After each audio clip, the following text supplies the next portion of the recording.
Okay, good evening, everyone. I'm part of the CI/CD team.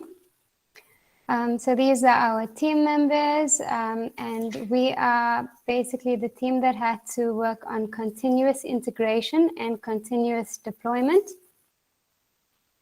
Our goal for this challenge was to develop a complete pipeline that can be deployed on the Spots drone.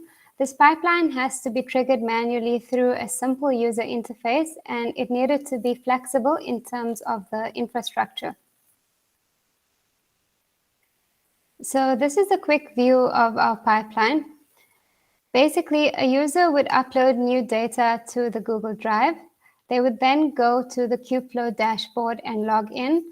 Once on the dashboard, they would create and start a new run.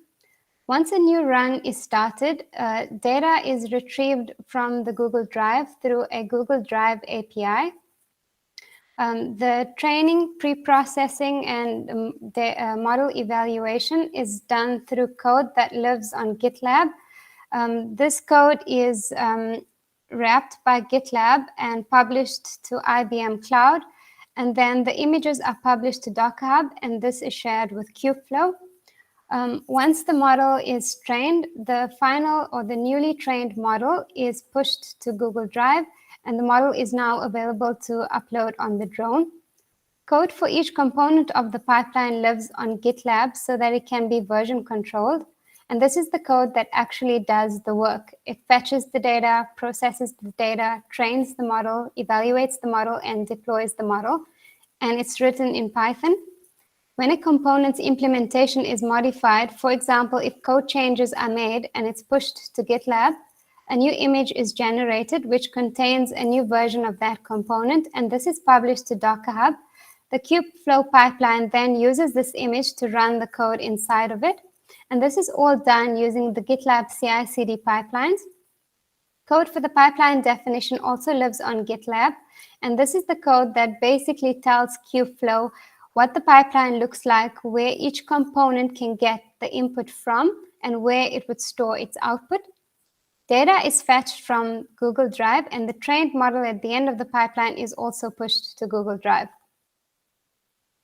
For data retrieval, the Spots drone footage was sent to NLabeler for image labeling, and then these images were uploaded to Google Drive, and our team decided to use a Google Drive API to automate the download of data from Google Drive to IBM Cloud.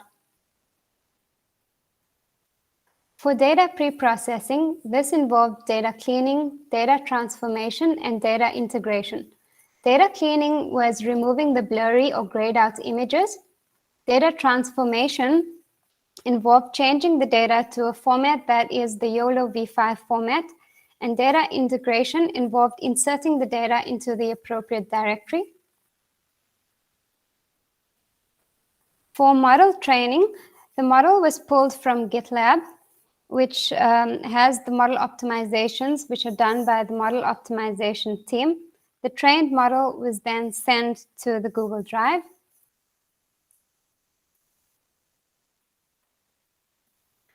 We also tried working on a web application, which is a simple user interface where a model will log in and then with the click of the button be able to select either to load new data, train the model, or deploy the model.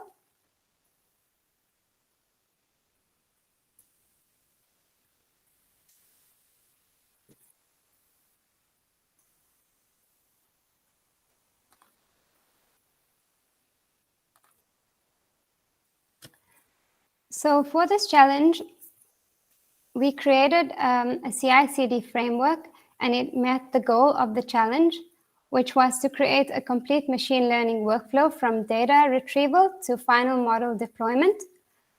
Currently, this CI/CD pipeline can be triggered by any non-technical user through a Kubeflow dashboard using authentication and a user login.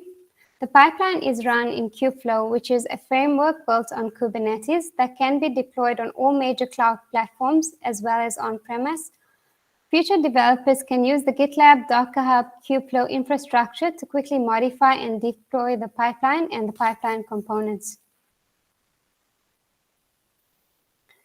We face some hurdles in terms of not being able to stick with or to couple our pipeline too closely with a specific infrastructure. Also, we had many challenges with authentication between different components in our proposed solution. For example, data retrieval in Kubeflow and Google Drive, authentication and user permissions on IBM Cloud, as well as working out what falls into our team's purview or other teams. For lessons learned, we found that if we had found out early on what other teams are working on, it would prevent delays and avoid duplication. We also had to explore many different frameworks, and it took us a few weeks to decide on Kubeflow as a good choice, as it adapts and configured easily for changing demands and efficiencies. And Kubeflow also has the ability for Spots to host the pipeline on bare metal cluster and thereby cut costs. And it can also be used as a lean deployment standalone by not using all the components or features. One of my teammates, Samantha, will now take you through our Kubeflow dashboard, and then we'll take questions.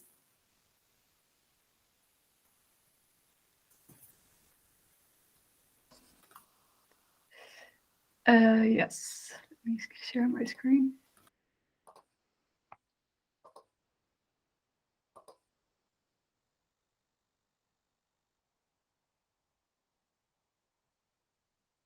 Yeah, so Aisha showed in the presentation a sort of web app with buttons to trigger the pipeline that we created, but we don't fully have this running yet. So I will quickly go through all the steps that you need to take to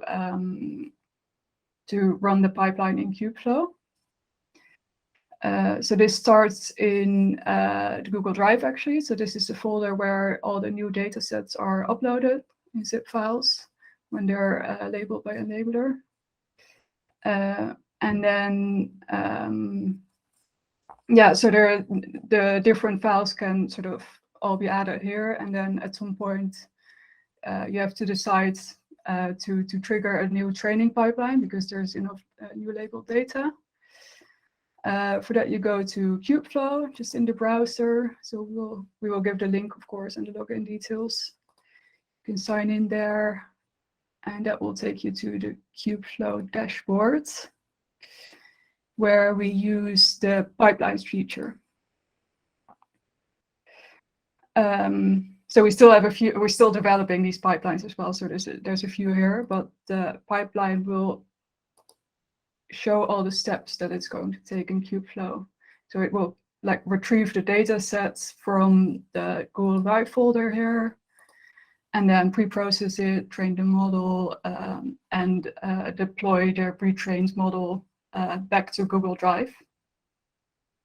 Now we're not quite finished with like connecting all these components. So we've created a short version of this pipeline for now. It just retrieves the data set, pre-processes it, and trains it. So to start the pipeline, you just click on Create a Run. Choose link an experiment to it, and start down here. That will add a new run to the runs list here, and just automatically go through all the steps in the pipeline to retrain the model. So it will retrieve all the data sets that are in this folder in the drive, and yeah, go through all these steps. And once it's finished, it will send the retrained model back to the drive in a different folder. There will be a models folder. So yeah, the only steps that you need to take basically is sort of see if there's new data added in the drive, go to Kubeflow and the pipeline and create a run. And then Kubeflow takes care of all the training automatically, and also evaluating if you want to update the model. Yeah, I think that's it. Are there any questions about this? Yeah, I have a short question about it. As I understand, the evaluation part is not completely finished yet, but how will the evaluation work? Like, will it not upload a model when the accuracies are lower? Will it publish those results somewhere? How is this part of the pipeline working? Yeah, so indeed, I think we will sort of have a rule. It will compare the accuracies of the old model and the new model, and only sort of upload it if it's improved. Okay, cool. Yeah, looks like a great pipeline. Good progress over those 10 weeks. I think this will be very useful once we get more data in from the spot side as well. We are very easily able to train a new model. So thank you guys for your efforts.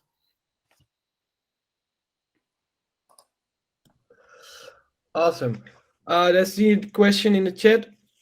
What are you training the model for? To capture poachers or to study the poachers' activity patterns? Who would like to answer this one?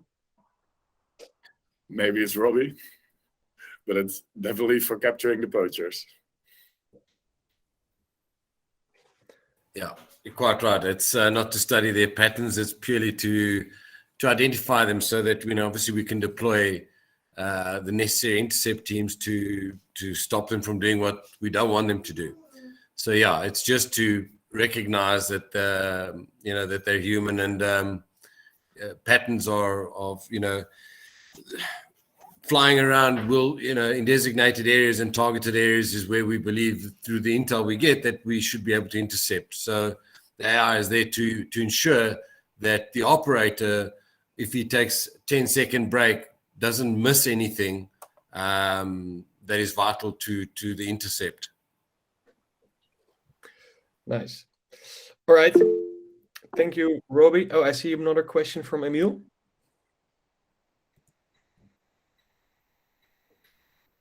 You're muted, Emil. Can you hear me? Hey?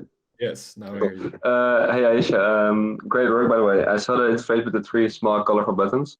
Is that going to work in parallel with the pipeline, or is it going to replace the process of going to the website and clicking on create run? Is that going to replace it, or how is that in combination? So that's just a web application that if we have time for, we would try and work on, and it would link up to the pipeline so that it's for a non-technical user, so that the user doesn't have to log on to Kubeflow and go and start a new run, because as Samantha has shown, it's not exactly as simple as clicking a button on Kubeflow. So we just want to simplify the model training and the model deployment and loading new data for a non-technical user.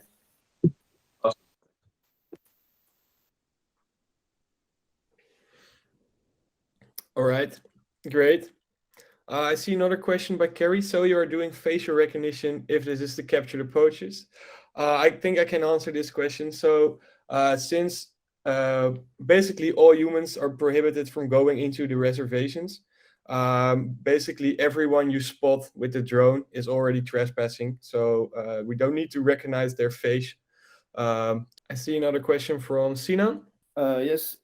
Just for future options, would it be possible to integrate other modalities like sound into the natural parks and combine these, like for gunshot recognitions, and maybe if different microphones are put in the park, we can just like estimate the locations of the That's gunshot? very interesting question, actually. We have not worked on that with the spots team as of now, but we are actually starting a challenge together with Cornell and Stanford University here in the US to do both rumble detection, that would be elephant rumbles, and gunshot detection indeed. So we have a data set of a forest in Zimbabwe, if I'm not mistaken, like where they have an array of these microphones spread out to the forest, where we use that to locate the elephants and locate the gunshot sounds. So that is something that we will be doing in the upcoming months. And then hopefully if we get there, then we can also share that again, of course, with the spots team, and then see if we can deploy that in South Africa as well. Cool.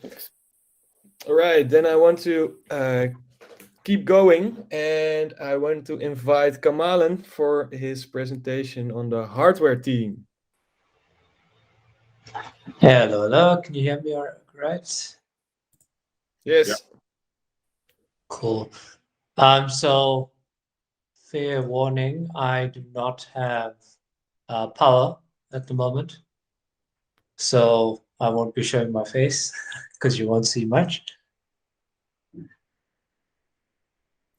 As long as your But yes, laptop is working. sorry.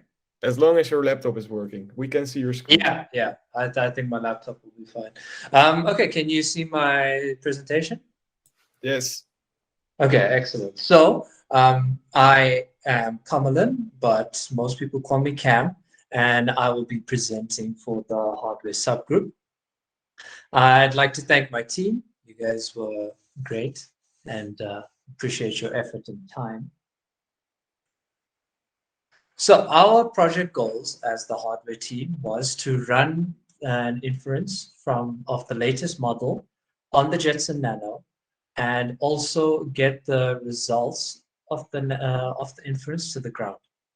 Running the inference on the Nano, that included using the live feed from the thermal imaging camera, looking into skipping frames on the feed so that the model wouldn't process every frame that comes in from the camera, and maybe processes every fifth one or something like that.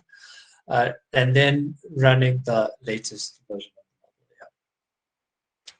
So we were able to run the latest version of the model. On the left, you can see we remoted onto the Nano that's currently set up on Spot's testbed. And this is a screenshot of DeepStream running the model. And here you can see a false positive. Normally a false positive is a bad thing, but in this case, it showed that we got the model working, which is great.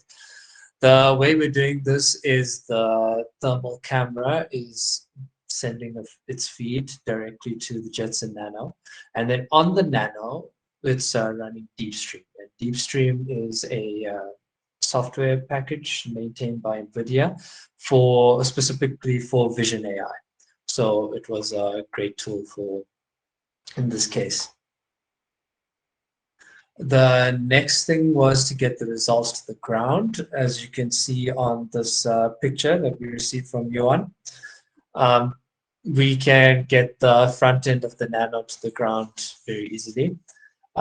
This was done by plugging the transmitter for the ground station into the Nano, and then it showed the front end of the Nano.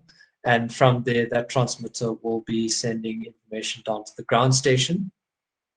So yeah, that's probably how it's going to run on the drone itself. Yeah, we faced quite a few hurdles on our way to get this far. One was VNC, which was the software that we were using to remote onto the Nano and see develop on the front end.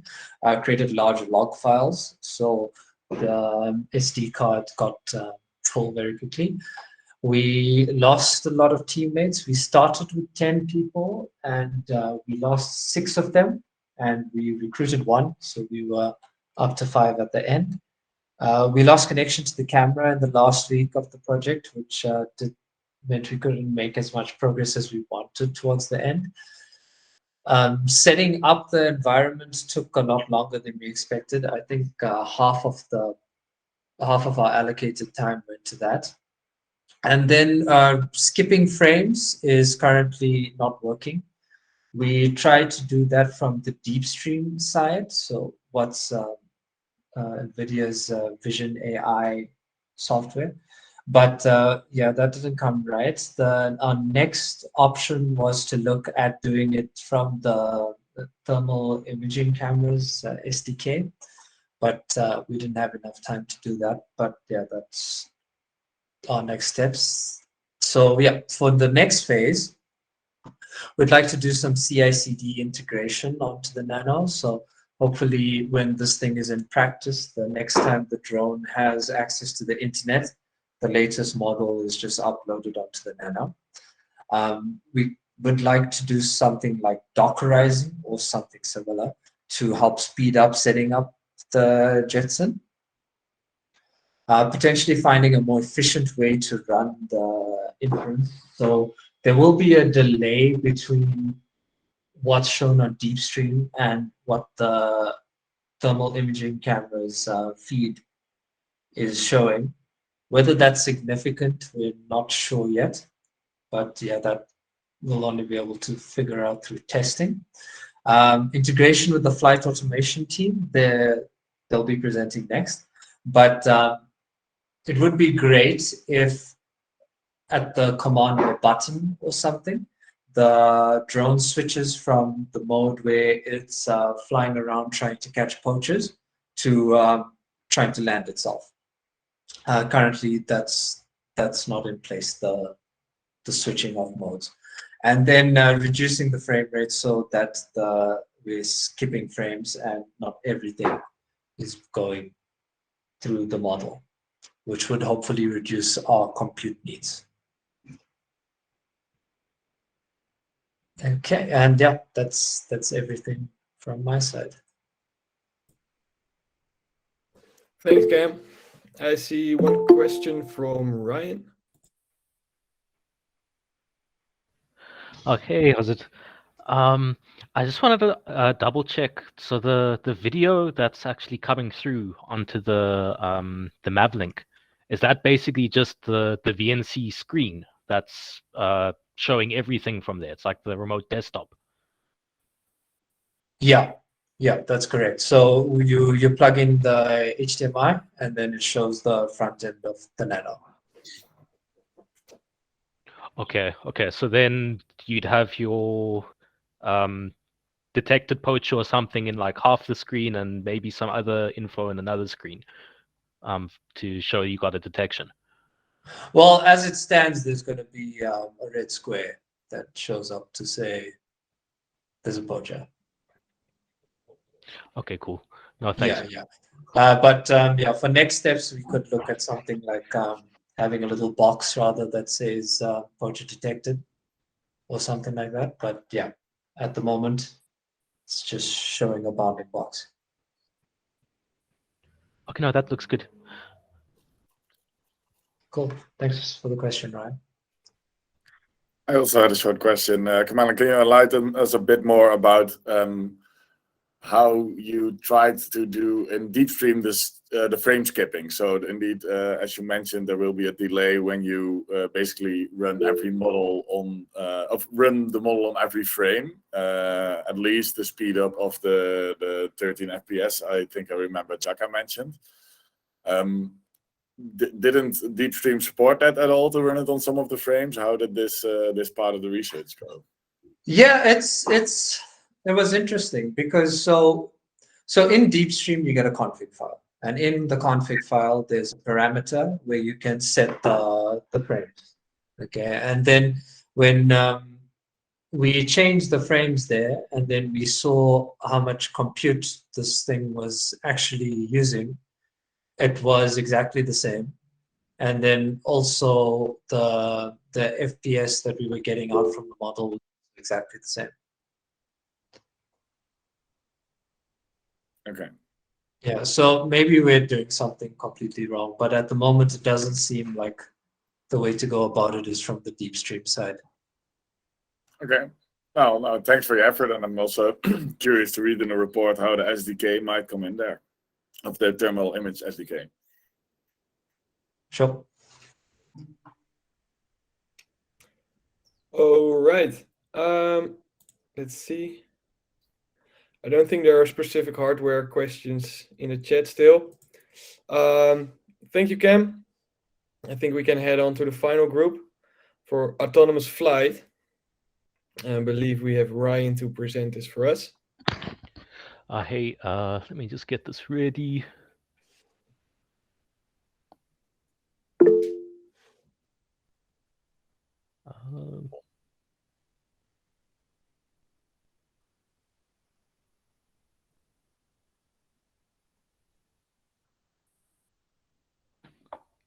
Okay, I don't know if you can see that at the moment. Yes. let's just go back a little bit. Not start from the end. Okay, so I'm Ryan Wolf, and I'm going to be presenting the autonomous flight team's contribution to the challenge. We had 5 people in our team that are basically a mix of AI and control engineers. And the main goal of our project was the exploration and implementation of an autonomous landing system. So landing on narrow dirt roads requires skilled pilots to minimize accidents and damage to the drone. So automating this process can allow rapid deployment with minimal staff training required and potentially extend the mission capability of the Spot's crew, specifically for night flights. The concept that we had was a simple runway where we needed a minimum of 2 GPS locations that gives a target landing spot, while a second GPS gives a direction or bearing angle which you want to approach that landing spot. So for our team, we were focusing solely on this final landing portion and how best to perform this maneuver using an on-edge device. A key player in this is the flight control unit with 2 main operating modes. So autonomous modes are executed entirely by the flight control unit, while manual modes are driven directly by a remote control. So deciding on which of these modes and which of its sub modes to use is critical and one of the essential precursors for automating this landing system. So this was our initial starting infrastructure. The purple boxes are essentially a communication layer that was established in the previous challenge that allowed different nodes to exchange data from the plane to the ground. Additionally, there is this white box, which is a simulation environment of the flight control unit that was also established from the previous challenge. So what was not clear was how best to implement the measurement and control actions required to actually land this plane, and additionally incorporate external sensors that could aid in the landing.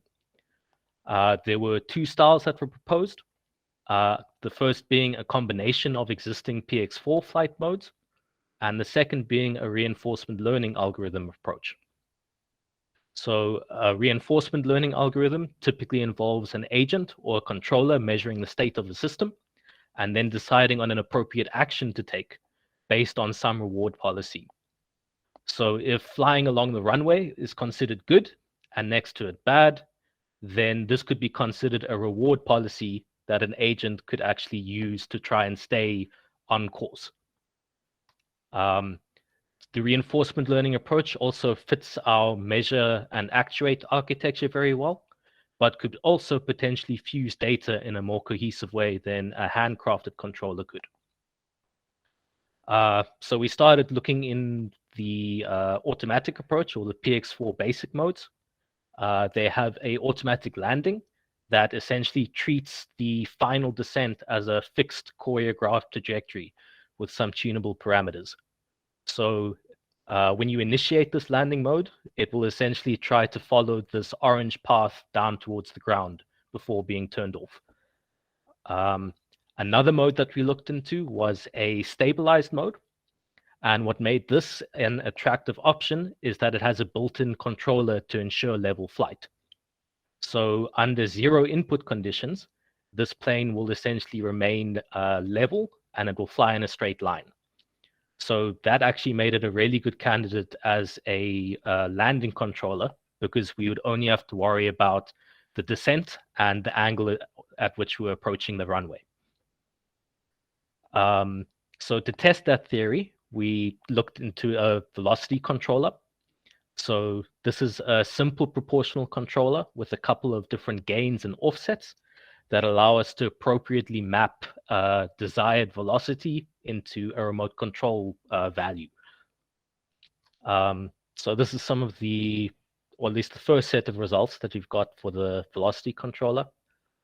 So on the left here, we've got the set points. The blue is the desired velocity we want the plane to fly at, and the red is the actual measured velocity from the plane. So you can see that this 12 meters per second is the desired set point. And it's kind of a very, very slow crawl towards the actual final error. And this is inherently part of using a proportional controller. It also has a constant offset if you have extremely large set point changes.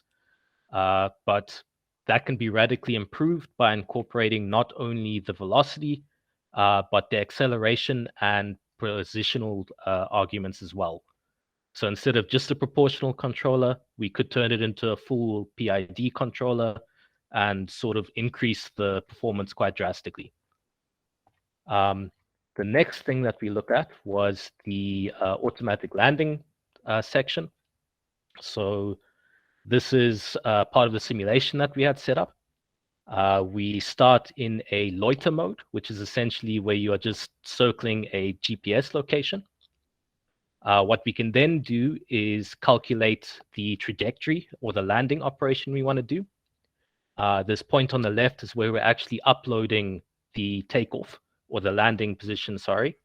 And that is something that can be done on the fly from the Jetson if we need to. What we can then do is actually engage this last final landing procedure.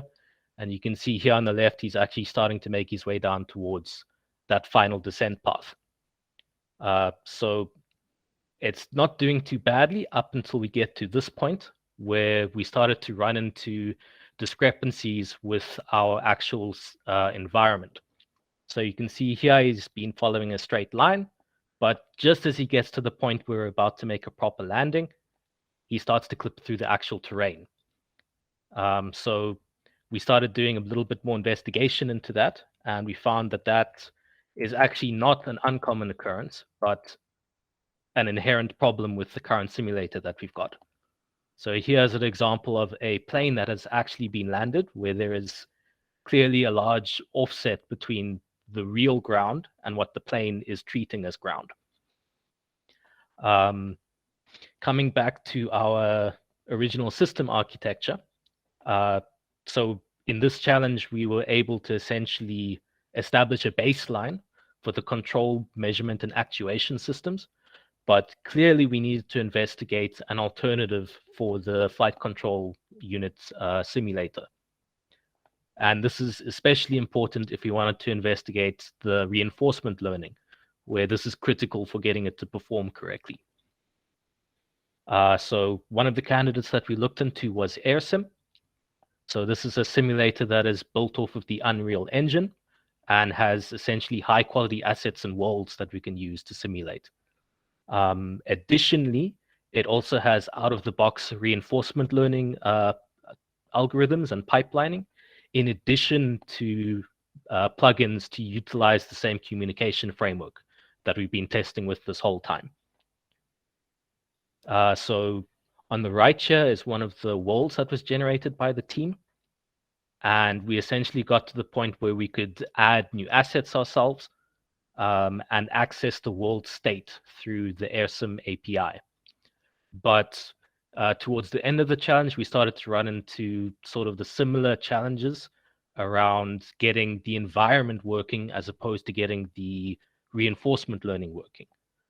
So one of the first aspects that came up is that the AirSim default worlds, like this one with the trees, is actually you can't change it type thing. It's a fixed world, and you'd have to essentially start paying for some of the assets if you were to be able to modify it.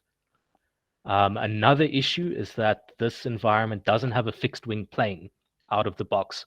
So it's only got the quadcopter model to use with the PX4 flight modes. So if we were to continue with this environment, we'd essentially have to create our own world from scratch and implement the fixed wing mode, or the fixed wing plane rather. Another challenge of using this type of approach is that high quality assets also means high performance requirements. So a single developer couldn't essentially run the simulation and the training for an extended duration of time. So in that regard, we kind of ran into, I want to say, pipelining issues towards the end of the challenge, where we didn't have a CI/CD set up as of yet to actually deal with that.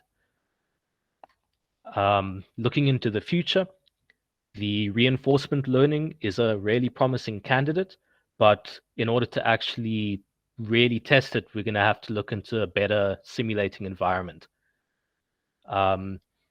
We also want to start adding external sensors into the whole communication framework, especially in hardware. We'd rather actually see what we can get and implement in the whole landing system. And lastly, there needs to be a better coupling between the simulator and the actual hardware that we're doing. So the simulator is a really excellent training tool, but ultimately verifying that our stuff is working correctly through the simulator is going to be quite a challenge, especially if we've got, or we have to start thinking about the physics of our plane as opposed to just the code. And I think that's all from our side. Then you can open the floor to some questions. Thank you, Ryan, for the good presentation and all your hard work, and also to the whole team. Let me check. There is one question. Which reinforcement learning algorithms were considered for this problem? Emil, would you be able to comment on that one? I guess you can also join if you want, but I think the simplest DQN algorithms were used in the beginning because we wanted to see if it was actually working. So the set was working with the basic quadropter drone that we just showed. And besides that, we didn't do much research into what's going to give the optimal result, so into more advanced RL algorithms. Yeah, I can add something. So we also looked into what's called like a module called Stable Baselines 3, and it basically has like pre-made reinforcement learning algorithms, and you just have to define the input and the reward function basically, and then it does like the standard deep learning or reinforcement learning things as deep Q learning, for example. But yeah, we didn't really have time to try out different algorithms because the environment itself wasn't working. All right, thanks. Let me check. There's one more question in the chat. Are the drones mainly flying at 150 meters, and are these manually run, or are these also controlled by reinforcement learning?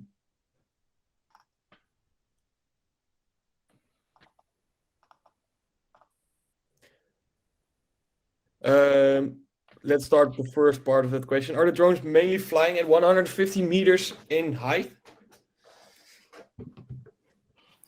Yes, generally that's the normal altitude.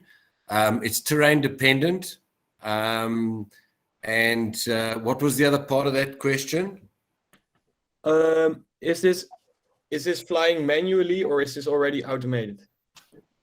Well, it's flown manually to some degree because the mode that we're flying in on the autopilot system allows for a certain amount of stabilization.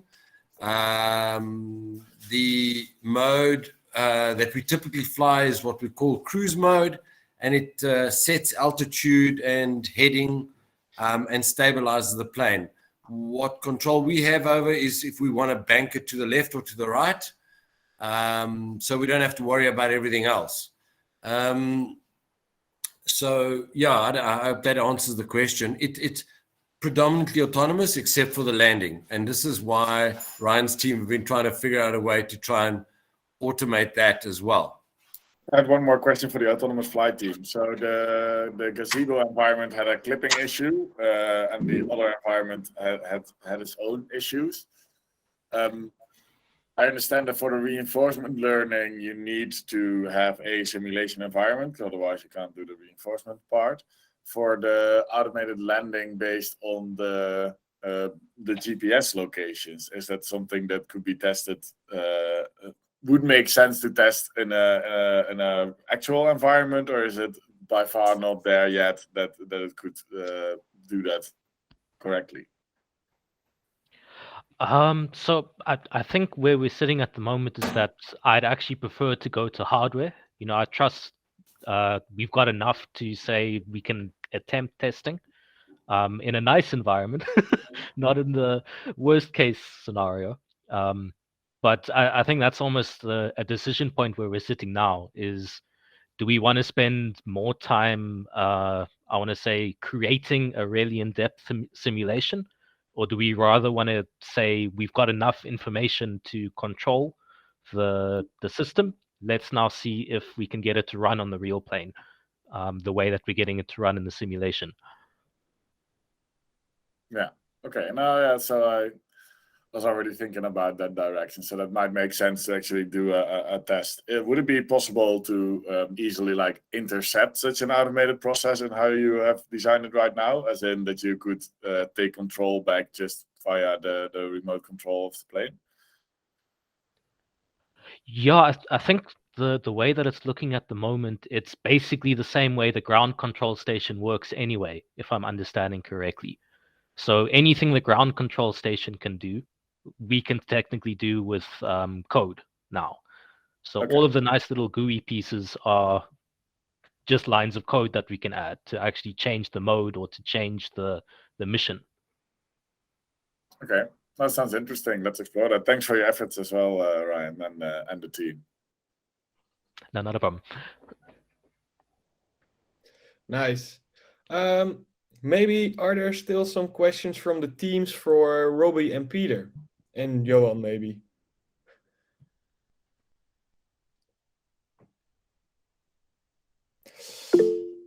I see one by Ryan. I wanted to ask about the timelines for some of these things. I mean, are you still looking to deploy a lot of these things like immediately, or how are you planning on sort of integrating and moving some of this stuff forward?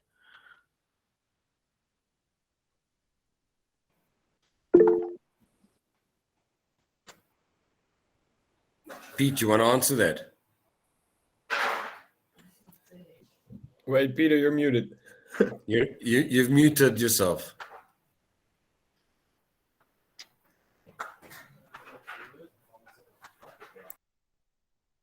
Nope, did not work yet. Wait. Can't I unmute you?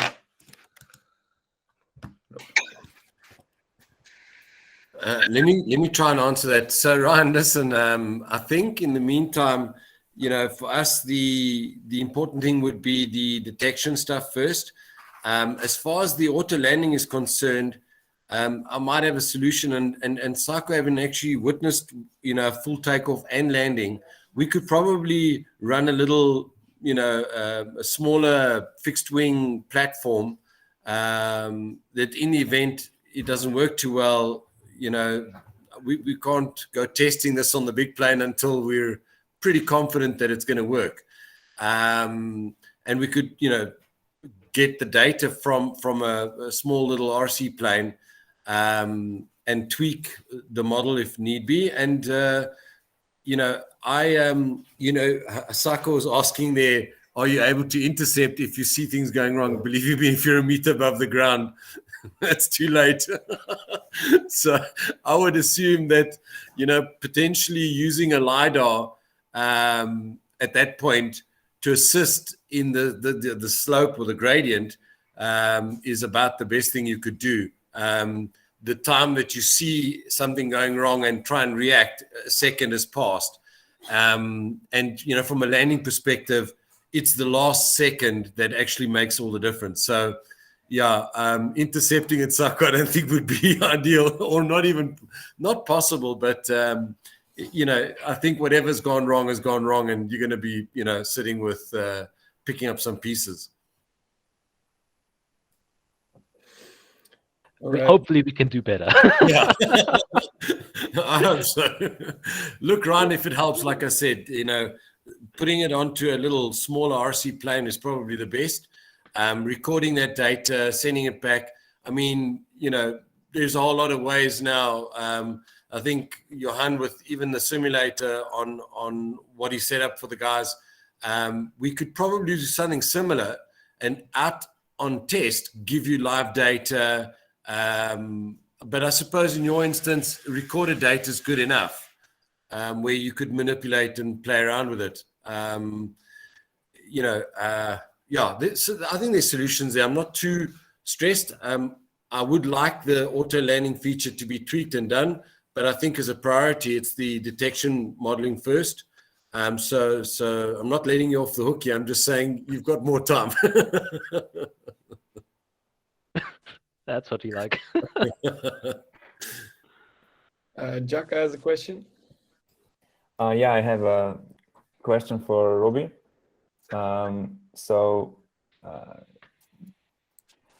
Basically, the question is, do you think it would be possible for us, if we were enthusiastic enough, to build a version of the drone that you're using and try to, use it ourselves, just to fly around, detect some trees, and maybe speed up the development, because we would have hands-on and also, enjoy the actual flying? I would pay for your ticket. You can come out to South Africa and actually fly the real plane. I think the cost for you to build a plane there might be not as practical, and also understand that it's a 3-meter wingspan plane. So you also have all your civil aviation rules that may apply. It is all possible, but again, the size of the plane, the weight of the plane, what it has on the plane, the licensing for you guys just to build something to fly it around may not be financially practical. I hear you that from a time perspective, it would certainly short circuit the backwards and forwards waiting for us to give you the data. But it's probably quicker that you jump on a plane and we host you here in South Africa, and you can come and experiment here on our plane. All right, fair enough. Yeah, maybe I would just mention one more thing to Ryan. I'm not sure, but I did fly a couple of DJI drones, and I noticed that when you fly them up and down, so decreasing, increasing height, after a while they also don't have precise measurements of flight altitude. So not sure if that's just an issue with the sensors or something, but they aren't accurate at all. So probably something you will have to tackle, right, to have precise altitude data. Yeah, I think the big one is the LiDAR. So that simulation that we're using, I don't know if there was a big giant blue line pointing towards the floor. So it was actually already supposed to be using or fusing a range sensor with the GPS, with the barometer. So according to the simulator, the floor is 2 meters away, but I don't know if it's like a visual discrepancy or if the world is not, I want to say fully checked out. But the LiDAR is a definite need, I think, if you want to get really or safer, let's say, safer landings. All right, thanks. Okay, I don't see any more questions, so I would like to give the word to Robbie and Peter. They would like to give some closing words to thank the team.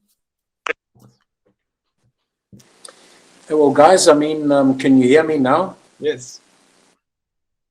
If I was going to say that I understood half of what you guys spoke about tonight, I'd be lying. So, all I can say is that we need all of the effort and all of the combined effort that I see here tonight. We urgently need that. At the start of the presentation, we spoke about rhino. And yeah, I mean, that's critically endangered.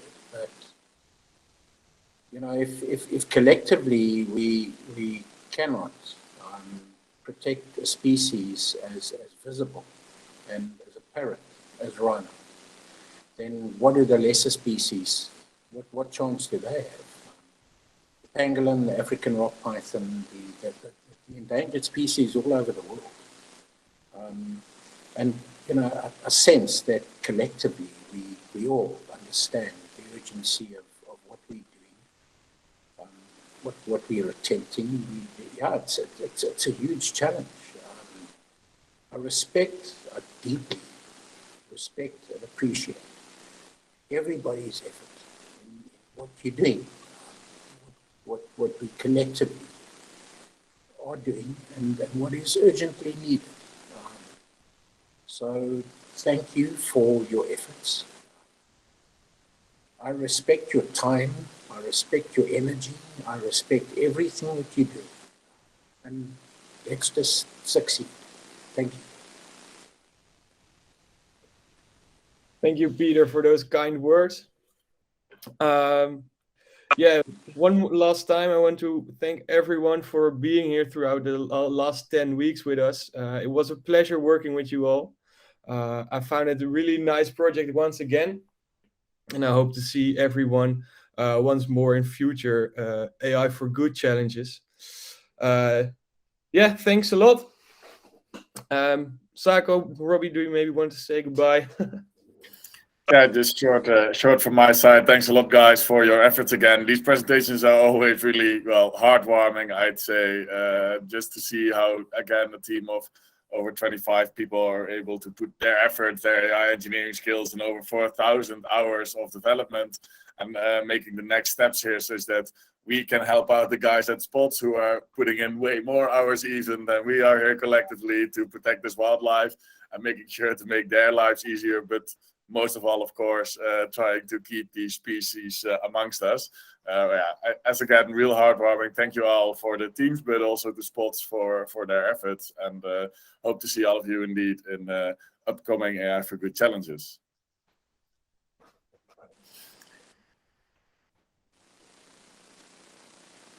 All right, I think that's it then.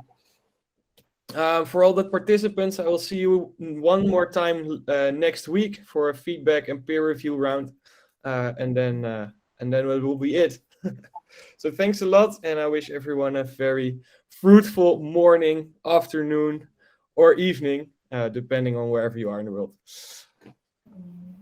All right, bye-bye. Thanks, guys. Thank you very much.